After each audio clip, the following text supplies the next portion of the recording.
pandemia que tuvimos en el mundo, efectivamente fue en 1917 con la famosa gripe, la pandemia de la gripe, la gripe española del 17. Pero pues no existía y no había un desarrollo industrial y moderno como el que ahora tenemos. Entonces, pues eso definitivamente nos hace vivir una época sin precedentes y una época en donde tenemos que inventarnos, reinventarnos en todo lo que es la forma de trabajar, la forma de comunicarnos, etcétera. Afortunadamente para esta época, pues tenemos las herramientas tecnológicas que nos han permitido a muchas de las empresas seguir trabajando, seguir viendo, innovando, verificando qué otras oportunidades podemos tener frente a una situación como la que estamos viviendo. Y pues bueno, eso como un pequeño preámbulo. Y trataremos de dar de manera global cuáles son las condiciones o cuáles son las consecuencias legales que rigen a cualquier empresa. Si alguno de ustedes tiene alguna particularidad que nos quiera comentar, con todo gusto estaremos en contacto con ustedes para poderlos apoyar. Y la primera de lo que queremos abordar es las consecuencias fiscales y financieras que se van a dar o ya se están dando a partir de lo que es el COVID-19. Recordemos que en México el COVID inicia justo al inicio del año. Entonces, en el mes de febrero se empiezan a conocer una mayor cantidad de casos de COVID en todo el mundo. Empieza la crisis más fuerte en Europa y es para marzo que definitivamente Europa tiene un boom terrible y de ahí vienen consecuencias en donde sobre todo la comunidad, los ciudadanos en México quisieron guardar una sana distancia y guardarse en sus casas, tal cual. ¿Y esto qué implicó? Que todos sabíamos desde mediados de marzo que se empezaron a suspender los pagos, ya los bancos se nos adelantaron y nos dijeron a partir del 1 de abril, tú vas a poder solicitar que no se paguen tus créditos y nos empezaron a bombardear con una serie de información. Como estábamos en el mes de marzo, todos muy esperanzados de que, como en otros países estaba ocurriendo, existieran ciertos estímulos fiscales para las empresas a efecto de que no se quebraran. Sobre todo porque México pues tiene un incontable número de pequeñas y medianas empresas y microempresas también, y pues esperaba un apoyo mayor por parte del gobierno federal. Sin embargo, pues para sorpresa de todos no llegó. Más allá de eso, aun cuando se emitió un decreto de estar en su casa, el famoso quédate en tu casa y el decreto para evitar que se contagiaran las personas por COVID, este decreto nos dice que se trata de una emergencia, que no es emergencia sanitaria.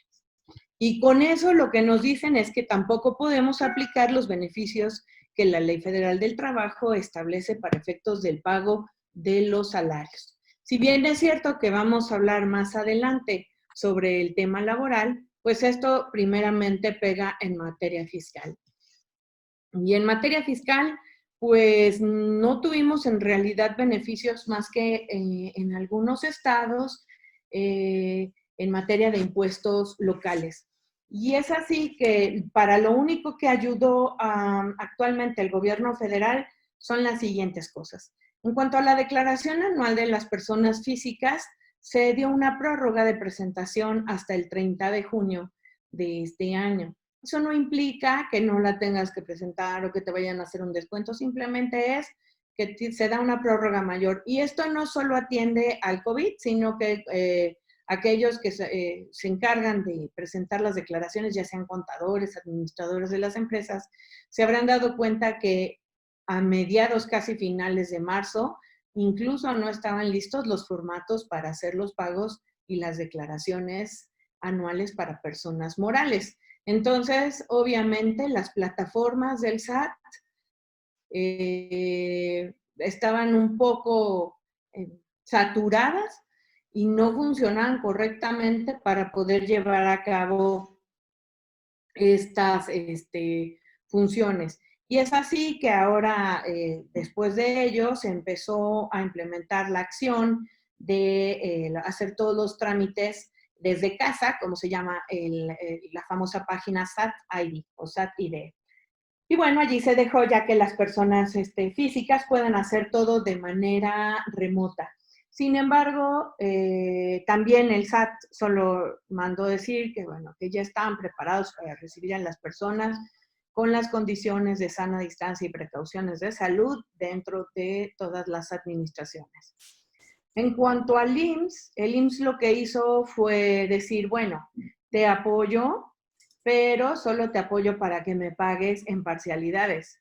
Pero como se va a considerar un pago en parcialidades, bueno, pues tendrás que forzosamente pagar recargos y actualización por ese dinero. Si bien empezó a hablar sobre una serie de supuestos beneficios, es solo un diferimiento de los pagos, pero en realidad, pues incluso son más beneficientes los bancos cuando te dicen te doy una prórroga de 4 meses y esos 4 meses no te voy a generar un interés. En el caso del gobierno no fue así. Lo mismo para el caso del Infonavit.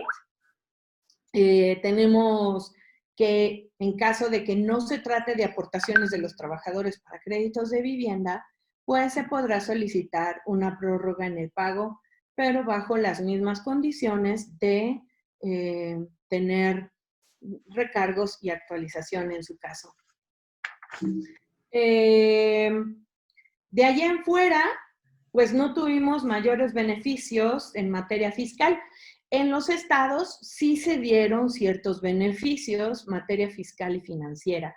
Lo primero es que en materia fiscal algunos estados han concedido el no tener impuesto a la nómina por 3 meses o disminuir el impuesto a la nómina. En la Ciudad de México eso no aplicó. Y en materia de créditos o financiamiento, casi todos los estados salieron con propuestas, incluso la federación. Sin embargo, pues por increíble que parezca, aunque la recaudación más fuerte la tiene la federación, fue la que salió con créditos más pequeños. Entonces, en ese caso, pues te dan créditos en algunas ciudades desde, no sé, 10,000 pesos, que es el mínimo, 25,000 pesos. En otros ya son un poco más realistas y son de 150,000 pesos. Y en otro caso pueden aplicar las pymes hasta 1,500,000 pesos en algunos estados. Esta información la tenemos y se las vamos a compartir a todos los participantes de este seminario. Y bueno, en realidad los apoyos más fuertes han estado en estados como Estado de México, Nuevo León, Jalisco y algunos otros, ¿no? Pero, por ejemplo, el que más resalta, pues sí es Nuevo León, con muchos apoyos a las empresas. Y bueno, tampoco es desconocimiento que está Guanajuato, Coahuila, Puebla, Chihuahua y Sonora, que están también participando de alguna manera para tratar de hacer financiamiento a las empresas y evitar con ellos las quiebras, que es otro de los temas con los que vamos a hablar más adelante.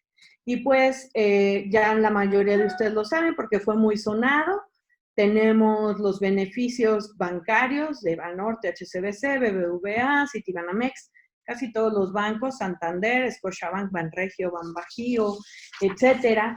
Todos ellos aplican beneficios a efecto de los créditos en cuenta corriente sobre todo y algunos beneficios sobre lo que son uso de créditos por tarjeta de crédito, fondos revolventes, etcétera. Pues Esto definitivamente son los aspectos legales, es decir, pues no hay nada nuevo. Y tristemente así es. Y financieramente nos vamos a enfrentar a una serie de condiciones que podemos ver más adelante. Ahora, eso no quiere decir que pues ya no hay alguna solución. Sí las hay. Hay muchas soluciones que se pueden plantear en donde incluso se han realizado convenios, donde ustedes pueden hablar con sus acreedores, también con sus proveedores, en donde hay una serie de propuestas de auxilio mutuo. Nosotros, como tenemos gente que nos debe dinero, definitivamente tenemos gente a la que le tenemos que pagar. Y esa es parte de las estrategias que nosotros como abogados estamos tratando de implementar para que nuestros clientes y las personas que se acerquen a nosotros tengan opciones con la finalidad de no desaparecer, porque sabemos que es el esfuerzo de años tener una empresa o trabajar en una empresa, y resulta injusto que de pronto por esta pandemia, por esta cuarentena, se tenga que cerrar cualquier tipo de comercios. Vamos a ir poco a poco hablando de estos temas. Por la parte de aspectos fiscales y financieros, pues como les digo, no hubo, bueno, salió también, perdón, y ahí lo dice, la disminución de pagos provisionales. En realidad te dicen que puedes aplicar para ver si eres sujeto a que se te disminuyan tus pagos provisionales durante este año, si tú estás viendo que tu coeficiente de utilidad se vio dañado. Pues claro, todas tienen el coeficiente de utilidad dañado porque no hemos recibido la gran mayoría de las empresas ingresos durante 2 meses o 2 meses y medio. Entonces, o el mismo número de ingresos que incluso el año anterior, etcétera, ¿no? Entonces, esto es algo que se puede aplicar, se pueden acercar también a nosotros y con gusto les podemos ayudar o orientar cómo se hace esto dentro de las plataformas digitales. Bueno, eso es en cuanto a aspectos fiscales y financieros. Les doy la palabra a Bárbara. Gracias. Buenos días, gracias por acompañarnos a todos. Yo vengo a platicar de algunas de las repercusiones de esta pandemia en materia de comercio exterior. El 31 de diciembre del año pasado, o a finales de diciembre del año pasado, se reportan en Wuhan los primeros casos confirmados de coronavirus. Después, el 2 de febrero, se reporta la primera muerte fuera de China. El 11 de marzo, la Organización Mundial de la Salud cataloga a esta enfermedad como una pandemia. Y en el Inter, entre el 25 de enero y el 11 de febrero de este mismo año, China tiene su año nuevo chino, que representa que la mayoría de las industrias, de las maquiladoras, de los negocios en China están cerrados por esta festividad. Este asueto obligado entre la pandemia y entre el Año Nuevo chino genera un desabasto a nivel mundial, una logística deficiente y pues un retraso en la producción de los países. Y es que se hizo un efecto dominó que afectó no nada más a las importaciones, sino también a las exportaciones, porque si no teníamos una proveeduría adecuada y suficiente y eficiente, pues también íbamos a retrasar nuestra propia producción, el cumplimiento de contratos y las ventas al extranjero. Esto incidió no nada más en lo obvio, que es un incumplimiento de contratos, sino también en extracostos logísticos y en almacenajes y en maniobras, entre muchos otros sobrecostos que no se habían previsto al inicio de todo esto. No hay aún datos claros o precisos sobre el efecto real de la pandemia en la cadena de suministro, pero sí se prevé que sean muy grandes. Esto mismo que estoy platicando incidió en otro tema, que son los precios de transferencia. Y es que en un mundo globalizado como en el nuestro, es necesario analizar y ajustar valores específicos a ciertas operaciones entre grupos multinacionales. Estas operaciones no son otra cosa que el intercambio de bienes y servicios que entre empresas que pertenecen a un mismo grupo le asignan a los bienes y servicios que entre ellas comercializan. El objetivo de estos valores específicos o de estos precios de transferencia es beneficiar a la utilidad de todo el grupo en su conjunto y no de cada compañía en lo individual. El impacto de la pandemia en los precios de transferencia se va a ver reflejado y no nos debe de sorprender que todos estos grupos multinacionales estén trabajando en la renegociación de contratos, en el análisis y el ajuste de los precios, de los tiempos de entrega, de las formas de pago, de las fluctuaciones cambiarias y posiblemente en la búsqueda de nuevas fuentes de financiamiento. ¿Qué es esto? No es otra cosa que una reestimación de presupuestos de todos los grupos nacionales y multinacionales para que sus bienes, sus productos y las operaciones pactadas se ajusten a las necesidades actuales del mercado. Aunado a todo esto, está también lo que pasa aquí en nuestro país, que además no somos la excepción, ha pasado en muchos países, que son las restricciones y las regulaciones a productos que de pronto, y con todos estos efectos de la pandemia, se volvieron insumos de carácter primordial. Y es que el gel antibacterial, los cubrebocas, por supuesto, los guantes, los termómetros, las batas, todos estos insumos para detectar, para prevenir o para combatir la enfermedad, pues hubo una gran demanda. Y nuestro país no era el único que no era capaz de satisfacer a su propia demanda. Sorprendieron la reacción, y esta es una opinión personal, de nuestro gobierno al imponer restricciones y regulaciones fuera de control o demasiado grandes para la necesidad que el mercado tenía, ¿no?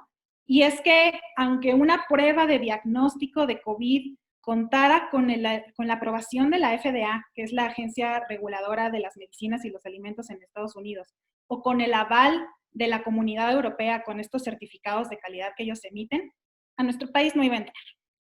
O también, por ejemplo, el gel antibacterial de un día a otro pasó de ser considerado por COFEPRIS como un insumo higiénico a ser un insumo médico para la salud de posible uso quirúrgico. Y con ello, pues se dejaron venir en cascada una serie de requisitos tremendos para poder no nada más importarlo o exportarlo, sino para producirlo y comercializarlo en nuestro país. Los cubrebocas. Toda la importación de los cubrebocas, que no es ajena a todos los participantes de este seminario, yo creo, dentro de un ambiente de incertidumbre, porque si bien los cubrebocas no están llamados a cumplir ninguna restricción o regulación o arancelaria por parte de COFEPRIS, sí hay en la legislación sanitaria un espacio concreto en donde se prevé que deban de contar con un registro específico. Registro que para poderlo obtener hay que cumplir un montón de requisitos, vuelvo a lo mismo, y además contar con un aviso sanitario de esos que la COFEPRIS no está dando ahorita. Si a eso le sumas que está circulando desde abril un oficio en donde el gobierno federal pide información oportuna y de primera mano a todos los recintos fiscalizados sobre la mercancía para atender esta pandemia que ellos reciben, todo lo que acabo de decir ahorita, pues sí se simbra el país, ¿no? La operación se antoja un poco más compleja de lo que en su momento habíamos previsto. Nada es imposible, todo se puede hacer, pero pues sí reina un ambiente de incertidumbre, de duda, pues hay que reaccionar. Otra de las incongruencias de nuestro gobierno: es más fácil obtener el registro de la FDA para exportar nuestros productos, ejemplo, gel antibacterial, que para producirlo y comercializarlo aquí en el país. Más rápido obtengo la FDA de lo que obtengo un registro sanitario en COFEPRIS, que además está cerrada y además nada más atiende trámites especiales y además no me da cita. Estas son nada más algunas de las consecuencias de esta pandemia en materia de comercio exterior. Por supuesto, habrán muchas más. Por razones de agenda, pues otra vez les doy la voz a la licenciada Elena. Muchas gracias. Bueno, nada más un poco reforzando, aunque no está en la agenda, como dice Bárbara, reforzando un poco lo que dice Bárbara, también hablar de lo que es el transporte en comercio internacional. Definitivamente, pues, Hace unos años se rescataron a los bancos y definitivamente ahora toca rescatar a la industria del transporte, sobre todo al transporte aéreo, porque realmente está muy afectado con este tema de el tráfico de mercancías y el tráfico de, bueno, el tránsito de personas. Y pues no son los únicos, ¿no? Todo lo que es este transporte marítimo también se ha visto afectado por la baja demanda de muchos de los productos que antes se manejaban, todos lo conocemos, por temporadas, y ahora pues ni siquiera estamos seguros de si estamos iniciando realmente una temporada alta o no, si se va a vender o no, etcétera. Y pues bueno, sí, reforzar lo que decía, es increíble que el gobierno haya llegado al grado de decir que un termómetro de lectura por infrarrojo es un insumo médico, cuando los puedes utilizar ya sea para medir temperatura de cualquier naturaleza o dirigírselo a una persona. Pero al no introducirse al cuerpo, al no tener ningún contacto, no ser invasivo, resulta absurdo, ¿no? Pero bueno, eso es parte de lo que estamos viviendo. Y justo estaban haciendo ahorita una pregunta en cuanto al ámbito laboral y vamos a empezar con eso. Las repercusiones de la declaratoria de emergencia sanitaria. Mucho se habló de esto, sin embargo, pues ya no es que deje de aplicar, sino que existieron muchos criterios por parte de los despachos laborales. Nosotros tenemos un colaborador dentro del despacho y bueno, con él llegamos a la conclusión de que efectivamente se trataba de una contingencia sanitaria en términos de la Ley Federal del Trabajo y que por ello aplicaba la posibilidad de hacer la disminución de los salarios a un salario mínimo durante un mes. Y eso querría decir que los siguientes meses que sea obligatoria la contingencia sanitaria, no debía de existir un pago. Sin embargo, pues claro, el gobierno apeló a decir que esto no era una contingencia, sino que estaba jugando con parte del lenguaje y bueno, ellos alegaban que la única forma de declarar una emergencia sanitaria era en términos del artículo 29 de la Constitución, es decir, que existiera un estado en donde se debería declarar una emergencia. Sin embargo, la Ley Federal del Trabajo atiende a situaciones como las vividas en el 2009, que fue el tema de la influenza H1N1. Y justo ahora estamos en una situación de mayor gravedad en donde la intención es que pueda aplicarse esta normatividad de la Ley Federal del Trabajo. Entonces, a nuestro parecer es aplicable. Obviamente sabemos que la autoridad buscará que de alguna manera tengamos que hacerlo de manera reactiva, defendiéndonos, porque definitivamente ellos lo que quisieron hacer es decir, bueno, pues que se vayan todos a descansar, pero con goce de sueldo. Pues sí, pero no se puede porque no alcanza. Si no me pagan, si no puedo vender, si no tengo ninguna producción, no tengo que vender, no tengo que servicio prestar y por lo tanto no puedo pagarle a las personas, que resulta muy triste, pero es una realidad a la que se están enfrentando los empresarios a nivel nacional.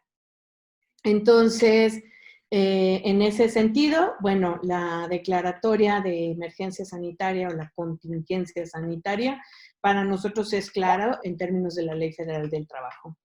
En cuanto a, perdón, es que me marcaron y me distrajeron, una disculpa. Bueno, como también lo que les comentábamos, el IMSS solo dio ciertos apoyos en materia de diferimiento del pago de las prestaciones laborales. Y una de las formas en las que nosotros quisimos apoyar a las empresas es dando la posibilidad de llegar a un convenio de disminución temporal de sueldos debido a que pues muchas personas no podían prestar sus servicios desde casa. Además, muchas otras no eran actividades esenciales. Entonces, en esos casos y en otros más que son analizados de manera muy detallada, se realiza un convenio en donde las partes acuerdan una disminución temporal de sueldos. Sin embargo, esto no genera un beneficio para efectos del pago de las cuotas obrero-patronales o las aportaciones de seguridad social, y esas se tienen que seguir pagando al 100%, a menos de que las personas hubiesen llegado a la conclusión y hubiesen aplicado dentro de sus empresas el tema de que se trataba de una contingencia sanitaria conforme a la Ley Federal del Trabajo. Y pues bueno, el tema que sigue ahora es que pues tarde o temprano se tienen que regresar a las actividades, obviamente con miedo porque pues tristemente, si bien es cierto que las cifras hablan de que hay muchísimas más personas que mueren por otro tipo de enfermedades respiratorias o cardíacas, etcétera, y también muere muchísima más gente por otro tipo de virus, etcétera, también gente que muere por cáncer. Lo que sí es un hecho es que los números y el tiempo de muerte es alarmante, y ese es el tema. Cuando nosotros leemos a personas que dicen, bueno, es que se mueren más por día por violencia, claro, pero eso no implica que esto no sea una emergencia sanitaria. Y al ser una emergencia y al que, no sé, la mayoría les debe estar pasando, tenemos cada vez más cerca casos. Hace unos días o hace unas semanas uno decía, oye, ¿tú conoces a alguien que tenga COVID? No. Y hoy por hoy casi les puedo asegurar que todos conocemos a alguien que tiene COVID o alguien que tristemente perdió la vida debido a una insuficiencia respiratoria de la forma que sea. Peor aún, a nivel internacional no se han puesto de acuerdo qué procedimiento es el que funciona. Los científicos dicen una cosa, los clínicos dicen otra. Los clínicos son los que están en la batalla viendo quién la libra y quién no. Las autoridades dicen otra, los empresarios decimos otra, y el tema es que hoy por hoy no podemos confiar ni que existe una vacuna, ni que existe un tratamiento efectivo como tal. A algunas personas les sirve una cosa, a otras otra. Y al hablar de esto y hablar en el ámbito laboral, es el tema del regreso. Lo primero que debemos comprender es que la gente va a regresar con miedo porque, insisto, cada vez los casos son más cercanos, porque en ciudades como en donde nosotros vivimos, en donde yo vivo, los casos son altísimos, obviamente por la cantidad de personas que somos y porque la actividad dentro de la Ciudad de México no puede pararse, aunque se ha disminuido muchísimo. Entonces, aquí vamos a tener, ¿le pueden cambiar la diapositiva, por favor? Vamos a explicar cómo funciona el semáforo, que esto es muy importante. Los semáforos funcionan en razón de camas disponibles. No es un tema de, pues creo que ya va bajando la famosa curva. Para mí es un tema menos estadístico y se trata de un tema mucho más práctico. Y entonces, si hay dentro de los hospitales disponibilidad de camas o se considera que hay una línea de ocupación, pero que no va en picos, sino que va de manera recta, entonces vamos a poder salir de una fase en rojo, que es una fase de inmovilidad. En México, en Ciudad de México, este semáforo funciona en rojo hasta el 15 de junio o una nueva noticia, ¿sí? En otras ciudades que se consideran los municipios de la esperanza o los estados donde menos contagios ha habido, en esas ciudades posiblemente los semáforos se vayan moviendo de diferente manera.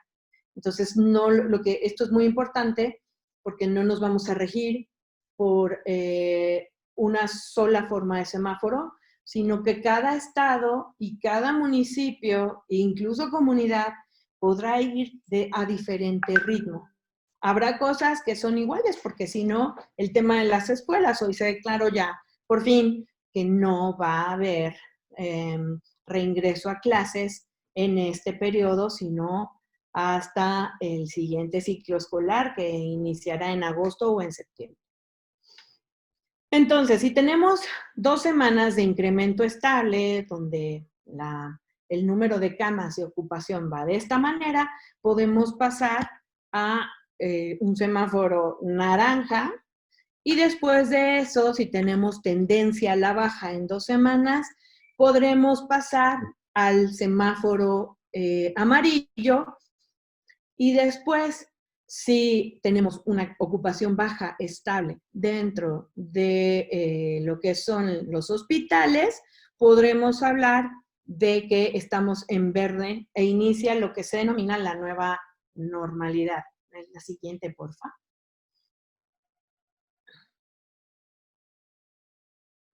Y aquí está, muchas gracias. Aquí están justo, si se dan cuenta, pues el tiempo se extiende muchísimo, ¿no? Entre junio y julio y todavía parte de agosto estamos en una etapa en donde se esperan muchos casos. El tema de los picos es muy relativo. Hay muchos, el economista y las universidades, algunas de ellas han considerado que el pico en realidad viene en el mes de julio y no sabemos entonces esto cómo irá moviéndose. También hay que recordar que los semáforos son accesibles, es decir, que pueden moverse a cada momento. Si de pronto pasa que como hoy que hubo una declaración de la OMS en donde dice, no, es que el pico se viene más pronto de lo que pensábamos. Antes hablaban de un pico, de un nuevo pico o una recaída para el mes de octubre. Y ahora dicen, no, es que la recaída puede ser inmediata. Entonces, esto puede ir cambiando. Es decir, que de pronto en junio nos dicen, seguimos en rojo. O nos dicen, no, ya cambió. Entonces, en esto hay que ser muy flexibles.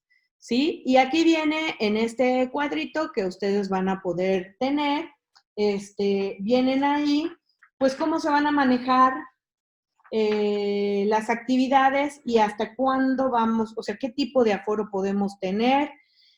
Vamos a poder estar en parques, vamos a poder estar o sea, qué tipo insisto, de aforo, es decir, cuántas personas van a poder estar. No, pues que si un 30%, que un 80%, pero con estas medidas, etcétera. La siguiente, por fin. Y bueno, estas son las obligaciones que tenemos en áreas públicas y centros de trabajo. Nos piden que busquemos el tema de horarios escalonados, protocolos de trabajo que se garanticen la salud pública, como son higiene, sana distancia, medición de temperatura, uso de gel antibacterial. Esto no es optativo, esto es forzoso. Y si tú en tu área de trabajo no puedes garantizar la sana distancia con el estiramiento de los brazos, etcétera, tendrás incluso que poner, o si tu establecimiento tiene ventas al mostrador, deberán tener la protección debida para que se consideren las medidas de higiene que al día de hoy se tienen, ¿no? La desinfección de áreas de trabajo, y bueno, nos siguen instando al esquema de trabajo a distancia, y aquí es muy importante darse cuenta que esto ya era una tendencia que se precipita en su aplicación con esta pandemia. Entonces, en ese sentido, habrá que estar pues abiertos a que algunas de estas medidas llegaron para quedarse. Otras muy probablemente se quedarán como una buena práctica y otras serán temporales en lo que esto desaparece, ¿no? Y no va a desaparecer de la noche a la mañana, pero definitivamente el ser humano deberá generar una inmunidad a esto o tener la forma de estar asistido en esa inmunidad y encontrar tratamientos que sean efectivos.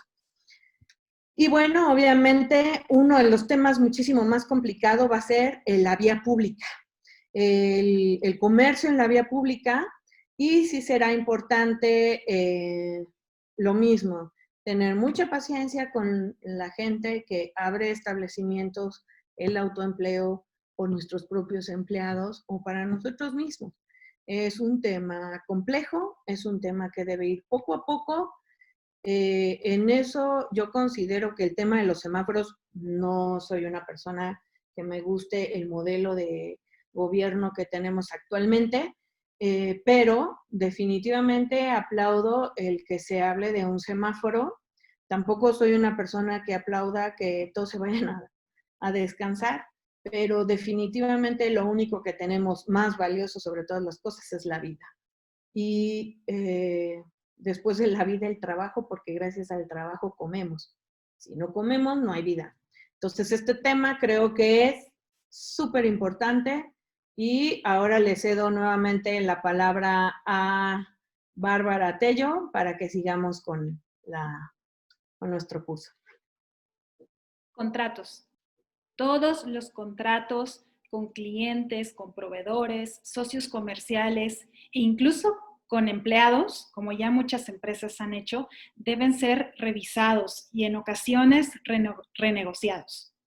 Hay que identificar todas las implicaciones de un contrato ante un evento de posible incumplimiento a causa de esta pandemia y de todo lo que hemos venido platicando, estableciendo remedios. La mayoría de los contratos hoy en día prevén una cláusula de fuerza mayor o caso fortuito. Esto no es otra cosa que un acontecimiento que se da en el transcurso de un contrato que escapa del control y de la voluntad de los contratantes obligados a su cumplimiento, como puede ser un evento de causa natural, un terremoto, un tsunami, una inundación, una pandemia, o un acto de autoridad, o un evento del humano como guerras, saqueos, motines, piratería, etcétera, ¿no? Lo importante de este evento es que escapa del control y de la voluntad de los contratantes, que no pudo haberse previsto al momento de celebrar el contrato o que si se pudo haber previsto, pues no puede ser controlado por todo lo que acabo de mencionar. Entonces, la pandemia encuadra en uno de estos supuestos y puede ser un tema que exima del incumplimiento del cumplimiento de sus obligaciones a los contratantes sin que por ello haya alguna responsabilidad. Entonces, pues hay que revisar el contenido y el alcance de todo este tipo de cláusulas y ver si se establece algún procedimiento específico para poder aplicarlas o si imponen obligaciones adicionales a uno u otro contratante y cómo se pueden aplicar en nuestro beneficio. También hay que estar muy atentos al impacto que las fluctuaciones cambiarias tendrán en nuestros contratos ya celebrados y también al impacto de las tasas de interés, con todo esto de lo que hemos venido hablando, ¿no? Hay que explorar la oportunidad de renegociar, siendo también muy conscientes de que pues, estamos todos en este mismo barco, a todos nos pegó igual, de diferente, peor o mejor manera, pero todos estamos en este mismo tiempo de contingencia, de incertidumbre, y entonces pues todos tendremos que fortalecer nuestras relaciones con proveedores, con clientes, con socios comerciales. Respecto a las cláusulas de fuerza mayor, nada más terminar mi participación diciendo que la Cámara de Comercio Internacional, la ICC, en días pasados hizo una publicación novedosa en cuanto a estas cláusulas, complementándola, diciendo que la fuerza mayor puede ser invocada por un contratante cuando prevé la posibilidad de que un contratante principal la pueda invocar eximiéndose del cumplimiento de sus obligaciones cuando el evento de fuerza mayor le haya afectado a un subcontratado. Ejemplo, porque ya me hice muchas bolas. Yo que quiero traer acero de Taiwán hasta Querétaro vía Lázaro Cárdenas, contrato a un agente de carga. Ese agente de carga me va a coordinar todo el trayecto del barco y luego me va a coordinar el trayecto del ferrocarril desde Lázaro hasta Querétaro. Ok, todo pasa muy bien en el trayecto marítimo y luego en el trayecto que supuestamente se iba a hacer por ferrocarril, hay un plantón de maestros en las vías del tren. Y entonces mis contenedores o mis plataformas o lo que sea, ahí se queda detenido. La naviera lo está rolando y rolando y rolando hasta que no sale, pues hasta que no se acabe el plantón, ¿verdad? Todo esto pues genera sobrecostos. Sobrecostos que no nada más me impactan a mí como agente de carga, que no nada más impactan a la naviera como el transportista principal, y que además afectan al cliente final y al cliente del cliente final que está incumpliendo contratos. Y si ese acero también, por ejemplo, iba para su destino final, era la industria automotriz, pues imagínate las sanciones que esa industria impone a los incumplimientos de contrato, ¿no? Que son millonarias. Pero entonces todo el mundo dice, no, pues es que a mí no me llegó el acero, no, pues es que el ferrocarril nunca me cargó, no, pues es que se la pasaron rolándome, no, pues es que estaba el plantón. Esta cláusula, esta previsión novedosa de la Cámara Internacional de Comercio, lo que hace es que tú puedas invocar el evento de causa o de caso fortuito de fuerza mayor, aunque no te haya sucedido a ti, si le sucedió a uno de tus subcontratados. Y así, pues, proteger a toda esta cadena de suministro. Hay que revisar este tipo de cláusulas, hay que revisar su alcance y hay que estar muy atentos a los contratos, adecuándolos a la realidad actual. Bueno, el siguiente tema es un tema penoso, pero bueno, que esperemos que no solo se vea como un tema penoso, sino como una alternativa. Y es el tema de los concursos mercantiles, antes conocidos o por todos conocidos como ley de quiebras y suspensión de pagos. A partir del 2000 se hizo un cambio en la legislación y se quedó como concurso mercantil. Y no es más que la posibilidad de que una empresa deje las cosas de manera correcta en caso de que ya no pueda seguir pagando las deudas que tiene prácticamente, ¿no? O que pueda seguir pagando a cualquier acreedor que tenga. Esta es una figura que, insisto, yo veo viable porque el concurso mercantil no siempre deriva en una quiebra y en que la empresa termine mal, sino que el concurso mercantil implica, en este momento no puedo hacer frente a mis obligaciones de pago, lo puede solicitar la empresa, o sea, el mismo organismo o ente dañado o persona física o moral, lo pueden solicitar sus acreedores o en su caso incluso el Ministerio Público si fuera el caso. ¿Sí? Los acreedores lo podrán hacer en caso de que se dieran cuenta la gran mayoría o acudieran a juicios en donde más del 35% de los acreedores pues no van a poder, no están pudiendo cobrar y ya tienen un vencimiento mayor a 30 días de lo pactado, ¿sí? Ahora, pues muchos de nosotros sabemos que el acudir a un concurso mercantil implica, o el que nosotros acusáramos a uno de nuestros acreedores de que no nos está pagando, implica que nos tenemos que formar en una larga fila de prioridades para el pago. Y estas prioridades para el pago son muy conocidas por todo. Primero se harán los pagos de las personas con mayor beneficio, que en este caso en personas físicas serán aquellos que tengan derechos alimentarios. En personas morales serán los derechos laborales y los impuestos. Y posteriormente ya vendrán aquellos que tengan un beneficio especial, como son los acreedores por medio de hipotecas o derechos reales, fideicomisos, etcétera, y posteriormente los demás. Entonces, por eso es que mucha gente dice, no, un concurso mercantil no. Lamentablemente, la situación que estamos viviendo implica que mucha gente pueda optar por realizar un concurso mercantil. ¿Y esto qué implicaciones tendría? Bueno, para esto existe un instituto, el Instituto Federal de Especialistas en Concursos Mercantiles. Uno acude ante un juez, ahora todo está cerrado, así que no es un tema que ahorita lo podemos adelantar, pero tendrá que estudiarse con mucho detenimiento y no es algo que una vez que se abran los juzgados alguien lo vaya a presentar. No es algo que ni siquiera nosotros recomendemos como abogados.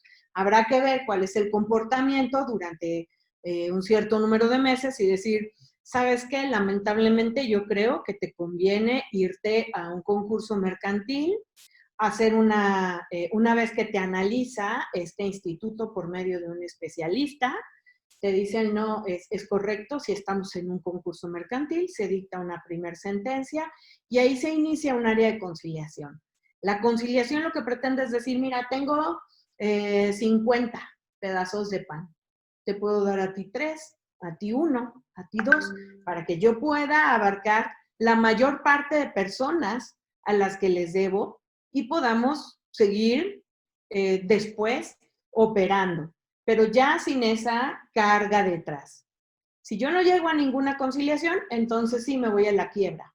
Y en la quiebra habrá alguien que además estará interviniendo la empresa y en donde en esa intervención vamos a tener que decir, bueno, lo que hay se va a repartir de manera prelatoria, es decir, en base a los beneficios, en base al tiempo de la deuda y hasta dónde alcance.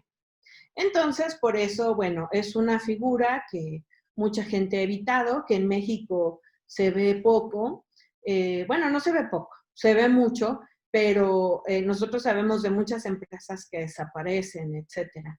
Sin embargo, ahora con una fiscalización tan activa como la que tenemos, ya resulta más difícil que alguien pueda quedarse muy endeudado o con el fisco o con las personas y posteriormente abrir otra empresa. Entonces, vemos que esta figura, por esta situación, va a tener un uso mayor y bueno, estamos para ayudarlos. Ahora, no se tiene que llegar a un concurso mercantil en el caso de que ustedes quieran arreglar una empresa.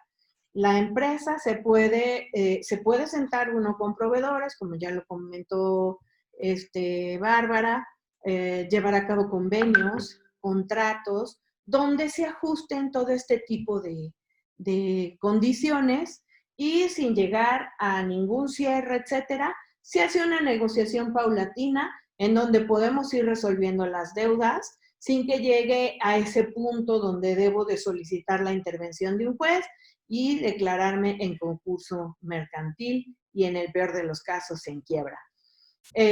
Con todo gusto, pues estamos a las órdenes. Insisto, esto es un proceso largo. No implica ya mañana declárense en concurso mercantil. No, no puede ser así. Adelante, Bárbara, con el tema. Como acabas de decir tú ahorita, todo está cerrado. El Poder Judicial de la Federación decretó la suspensión de sus labores desde el 18 de marzo hasta el 29 de mayo, ya en 3 días. Y ahorita, esta semana, el Pleno del Consejo de la Judicatura extendió ese periodo de suspensión hasta el 15 de junio. Esto todavía no se publica en el Diario Oficial de la Federación, pero pues vamos vislumbrando para dónde va la tendencia. Esta suspensión de actividades, ¿qué implica? Que todo se queda inactivo en el estado procesal en el que se encontraba hasta el momento de la declaratoria de la contingencia sanitaria. Es decir, todas las demandas, todos los procesos de audiencias, de alegatos, de rendición de pruebas, de embargos, están suspendidos. Hasta en tanto no haya una declaratoria oficial por la cual el Poder Judicial local y federal reanude sus actividades, entonces todo se irá reagendando paulatinamente. Hay una excepción a esta regla general, que son aquellos asuntos urgentes, es decir, los asuntos en donde la vida o la libertad de las personas esté comprometida, esos se siguen atendiendo en juzgados específicos que llevan guardias. Pero todo lo que no tenga que ver con la vida o la libertad de las personas está en suspensión. De ahí que si llega algún intento, pues podríamos decir malicioso de cobranza o algún supuesto embargo, nadie se debe de dejar sorprender. Ahorita el Poder Judicial está en suspensión de labores. Existen, sin embargo, herramientas jurídicas para prevenir y para dar seguridad a las personas ante pues, toda la ola de posibles incumplimientos que se vienen con esta pandemia. que si no tuvimos la oportunidad o no fuimos sujetos de renegociación de nuestros créditos bancarios, hipotecarios, de auto, de nómina, de lo que sea, existe una herramienta que se llama patrimonio de familia. Está regulada por la Constitución y por los códigos civiles de los estados, y esta herramienta sirve para proteger aquellos bienes muebles e inmuebles que se consideran esenciales para la subsistencia de las personas. Lo pueden constituir el papá, la mamá, o sea, los esposos o los concubinos en protección de sus acreedores alimentarios. Es decir, de esas personas que pueden ser los hijitos o los abuelitos o otras personas que señala la ley en su defensa. Todos estos bienes estarán dentro de una esfera de protección especial que impide que sean embargados o que impide que sean vendidos. Por supuesto, hay reglas específicas y procedimientos para constituir un patrimonio de familia, pero nos es importante que sepan que existen herramientas y alternativas ante las consecuencias de este momento que estamos viviendo. Creo que ya es nuestro último tema del día de hoy. Tenemos un anuncio de un tema muy controversial, muy interesante, que creo que Elena lo va a decir mejor. Bueno, pues muchas gracias, Barbie. Ha estado sonando a nivel internacional y dentro de los diarios, lo han podido ustedes observar, que se habla de demandas contra el gobierno chino en relación al COVID, por el tema del contagio y por el tema de los daños que esto ha generado. Por más increíble que esto parezca, hay un tema que está en pugna, que es aquella investigación que inició el gobierno, bueno, algunas universidades y científicos australianos respecto a de dónde viene el virus. Si viene solamente de una comida o si viene de un laboratorio, etcétera, ¿no? Y es por ello que deriva la posibilidad de realizar demandas por los daños que esto genere a diversas personas, a diversos países, etcétera, ¿no?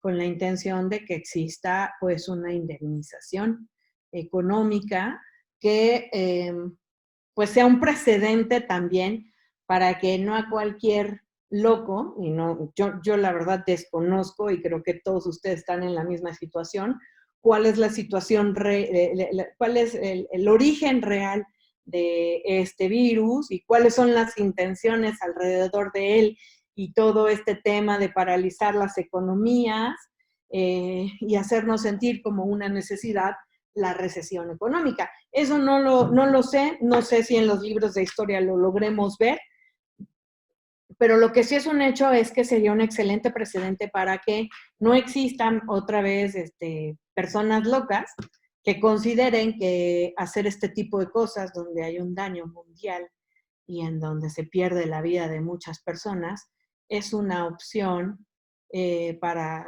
los planes económicos de población mundial, etcétera, que cada persona tuviera, ¿no?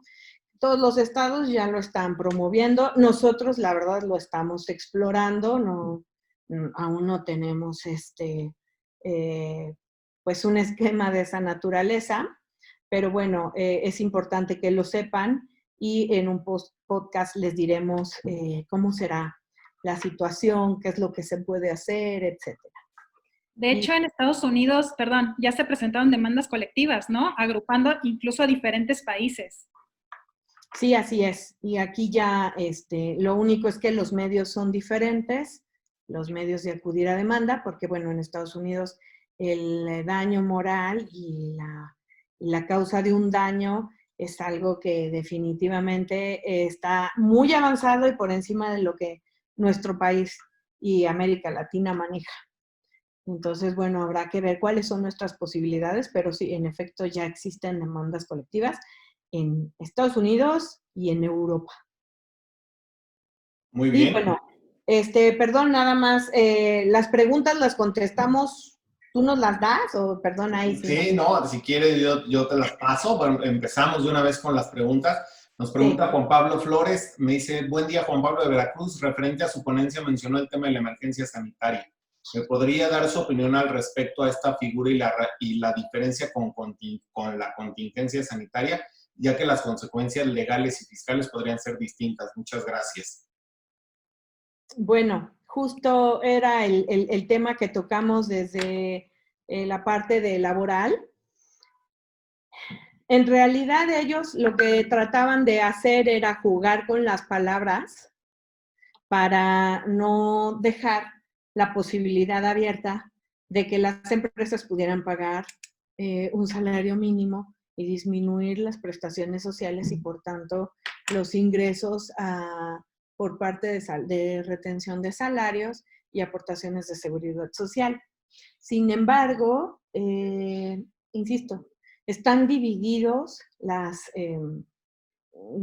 pues las formas de pensar por parte de los abogados y nosotros sí creemos que existe válidamente el establecer que esto se trata de una contingencia sanitaria en términos de la Ley Federal del Trabajo y por tanto se aplica la posibilidad de que el patrón pueda pagar solamente un salario mínimo durante el primer mes y posteriormente verificar qué es lo que se puede hacer sin que sea necesario la intervención de la Junta.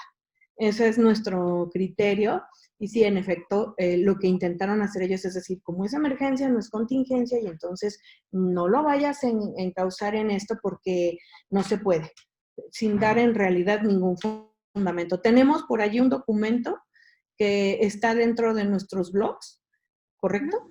En donde habla justo de nuestro criterio, el porqué y los fundamentos.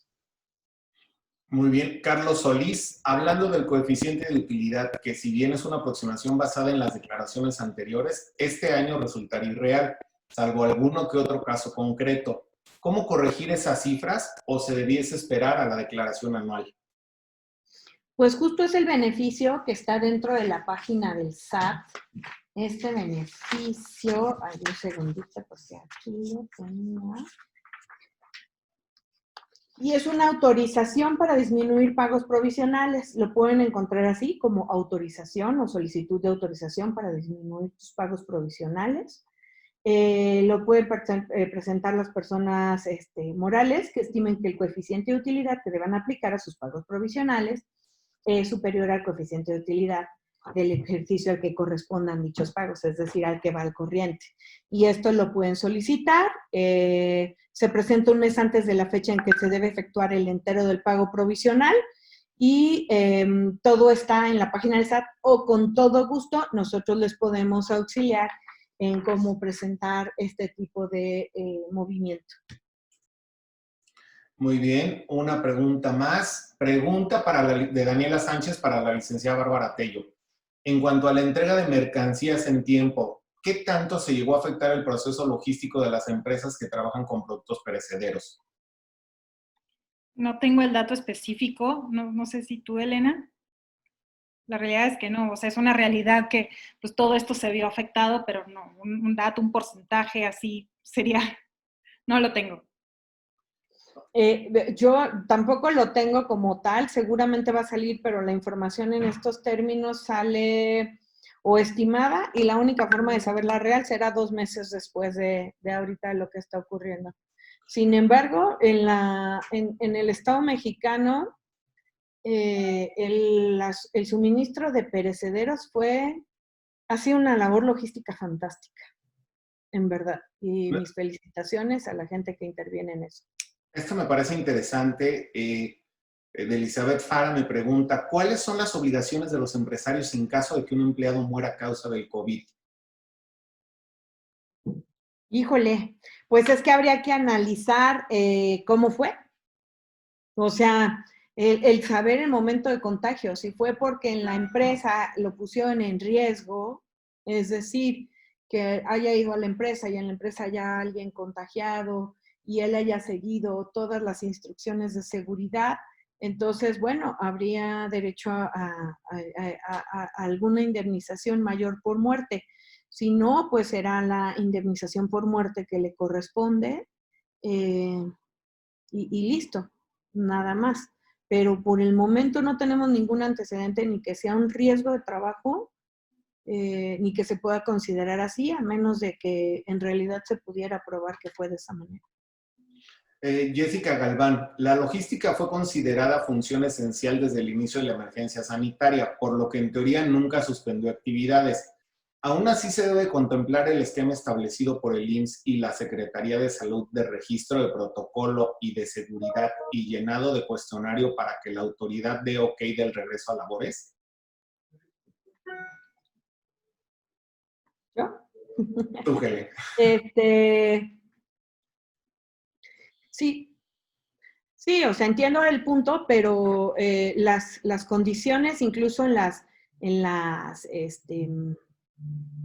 actividades esenciales, siempre se consideraron la sana distancia, el uso del cubrebocas, aunque ahí el subsecretario de Salud hizo un relajo, pero en realidad el uso del cubrebocas, el uso de gel antibacterial, lavarse las manos, no tocar generalmente las superficies públicas y mantener una sana distancia y desinfectar las áreas de trabajo es algo con lo que desde el primer día, si eras actividad esencial, debiste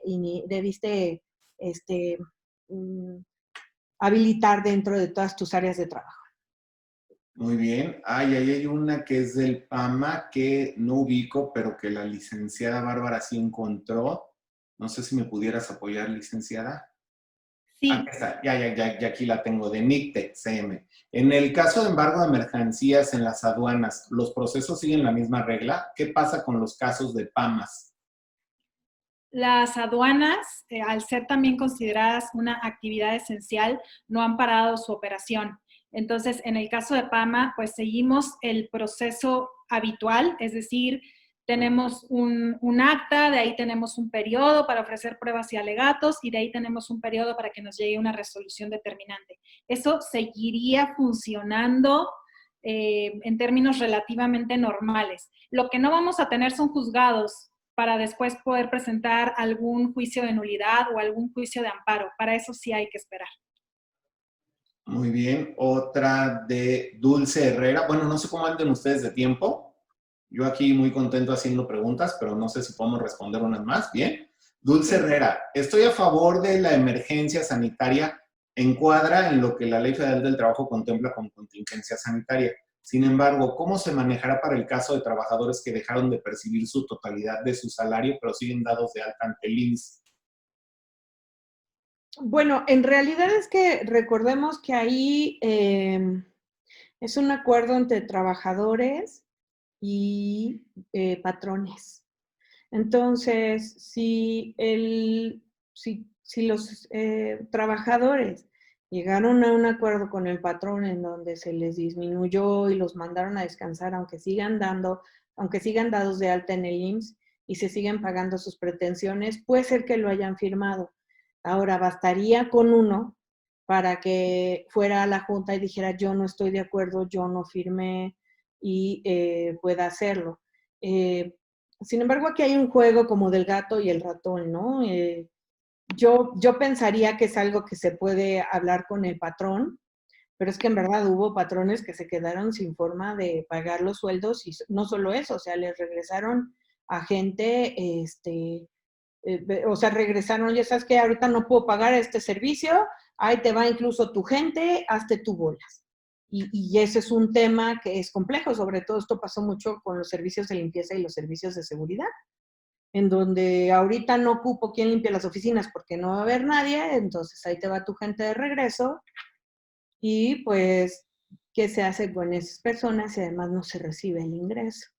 Entonces, muchos patrones optaron por hacer eso. Ahora, si hay una violación, como en su momento, y la verdad ahí desconozco el caso con todos sus detalles respecto a lo que pasó con Alsea, en donde o ciertas empresas del turismo, hoteles, etcétera, en donde les decían, bueno, pues firma esto y en 2 meses no te pago, o te mando a descansar 10 semanas, y te veo aquí al regreso, te sigo conservando tus derechos sociales, pero firma de que vas a regresar en 10 meses porque antes no hay nada.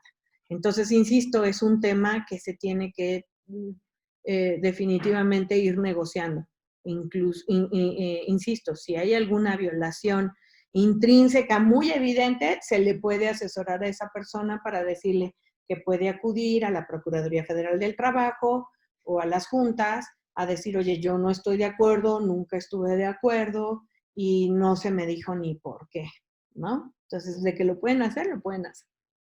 De David Arellano para la licenciada Bárbara, ¿nos pueden repetir, por favor, en qué ordenamiento podemos apoyar el tema de fuerza mayor para el cumplimiento de contratos? El fundamento lo encuentran en los códigos civiles de todos los estados, pero de lo que hicimos ahorita mención en esta plática fue de la cláusula de la Cámara de Comercio Internacional, que ya viene incluso redactada, la tienen en una versión breve y en una versión completa, entonces en tus contratos ya únicamente puedes decir, la cláusula de fuerza mayor de la ICC queda incorporada a este contrato, y ya con ello remite a las cláusulas que tiene publicadas esta Cámara, lo puedes consultar en su website. Muy También bien. tenemos ya un blog de esto en la página. Ya les mandé por ahí la liga, por cierto, también. Ahí ya tienen la liga en nuestra página, en el blog. Una pregunta más de Beatriz Velázquez. Yo creo que esta sería para ti, Elena. ¿Cuáles serían las consecuencias legales para las empresas en caso de no garantizar la seguridad de su personal? Muy buena pregunta. Allí sí hay una negligencia y si hay una infección dentro de la empresa por no seguir las condiciones, definitivamente sería responsable. Es como si tú vas a una empresa en donde se obliga el uso de casco y botas, y no las usas o no le das ese material de uso a tus trabajadores, y hay un riesgo grande y muchos de ellos tienen un accidente de trabajo o se cae algo encima de ellos y los lastima y los deja imposibilitados, es el mismo caso, y eso es una de las cosas que trata de dejar bien clara la autoridad en este regreso, de decir, bueno, la responsabilidad en esto sí es compartida, y obviamente se presumirá que si no lo haces, puede ser muy probable, puede ser que no, pero puede ser muy probable que se haya contagiado porque no se siguieron las medidas de sana distancia y las medidas de no contagio. Muy bien. Una más de Laura. En caso de que un trabajador esté hospitalizado por caso de COVID, ¿qué tipo de incapacidad sería? Enfermedad general. Enfermedad general. A menos de que haya sido porque fue al trabajo y haya infectado y lo logre probar. Pero de manera, o sea, de lo primero que le van a determinar la incapacidad es enfermedad general. Ya la última, ahora sí, Yasmín Salazar. La empresa llegó a un convenio con los trabajadores de la disminución de la jornada y salario. Se hizo la modificación en el ITSE, pero no se presentó ningún documento ante las autoridades. ¿Se puede tener problemas por esto? ¿Te lo contesto tú, Barbie, o yo? Mi opinión es válido. Si patrón y trabajador, por causas de la pandemia, firmaron de común acuerdo un convenio con reducción de salario y por ende de jornada, en mi opinión es válido y no se tiene que llevar a la Junta.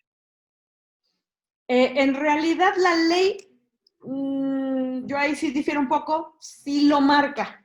Sin embargo, efectivamente, lo único que podría hacer es que el IMSS acudiera por un tema de que considera que hay un crédito fiscal en su contra porque no recibió esas aportaciones.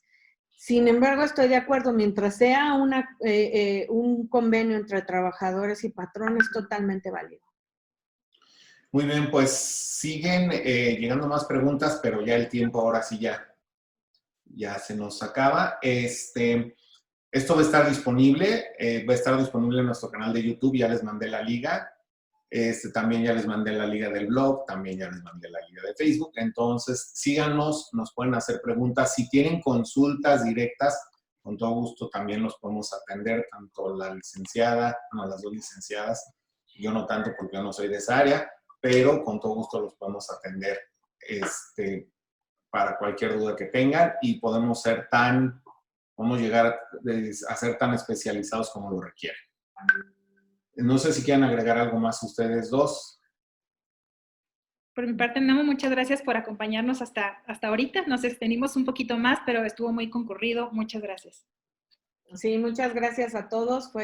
Espero que haya sido útil para todos ustedes y cualquier cosa, estamos a sus órdenes. Recordar que más que profesionistas, más que un despacho legal, somos seres humanos, entendemos, lo sentimos y bueno, estamos para apoyarnos unos a otros, que yo creo que el tema de la coordinación, la fraternidad es parte de lo que será la nueva normalidad y los invito a que nos vean como un aliado en este tema y no como un despacho que les quiere vender servicios. En verdad, eso es una filosofía que tenemos todos en el despacho y los invitamos a que se unan a esta filosofía y a que cuenten con nosotros. Y cuidarse mucho. Pues muchas gracias, cuídense mucho y nos vemos en la próxima. Claro que sí. Hasta Muchas luego. gracias. Bye, bye.